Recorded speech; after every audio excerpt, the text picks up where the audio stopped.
आज दिवाळी पाडवा, नात्यांचा उत्सव, पती पत्नीच्या प्रेमाचा दिवस, तर ग्रामीण भागात गाई म्हशींचं पूजन, मिरवणूक सुद्धा निघणार. पुण्यातील सारसबागेतील दिवाळी पहाट शांततेत. कार्यक्रमाआधी मिळाली होती धमकी. पोलिसांच्या खबरदारीमुळे कार्यक्रम शांततेत पार पडला.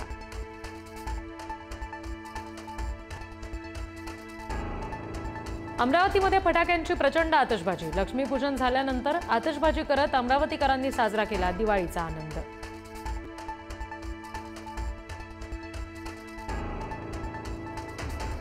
कोल्हापुरात लक्ष्मीपूजनानंतर आतिषबाजीनं शहर उजळलं. दिवाळी उत्साहाची ड्रोन दृश्य पुढारी न्यूजवर. तंबाखूपेक्षा जास्त मृत्यू वायू प्रदूषणामुळे. भारतात रोज 5700 लोक गमावतायत जीव. धक्कादायक अहवाल समोर. जगातील एकूण मृत्यूंपैकी 12% मृत्यू वायू प्रदूषणामुळे.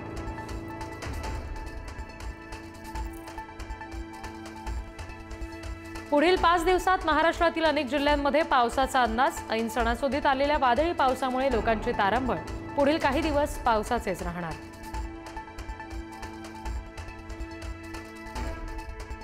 बदलापूरमध्ये मुसळधार पावसाचा धुमाकूळ. दुकानांमध्ये शिरलं पाणी, रस्ते पाण्याखाली. बदलापूरकरांची दिवाळी पाण्यात, व्यापाऱ्यांचं नुकसान.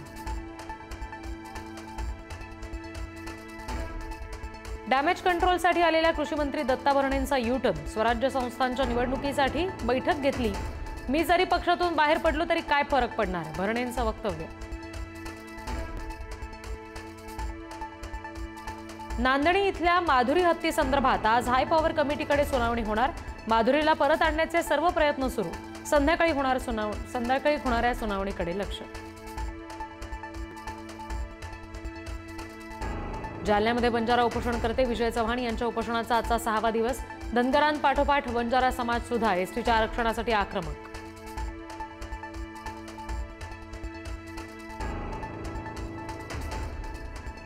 मेळघाटातील मजुरांना 5 महिन्यांपासून मनरेगाचं वेतन नाही. 5 कोटी अडकल्यानं दिवाळी अंधारात.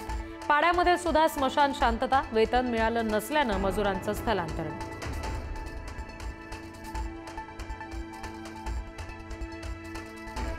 फेसबुक मेसेंजर ॲप बंद होणार. मेटा कंपनीचा मोठा निर्णय. लाखो मेसेंजर युजर्सवर परिणाम करणार.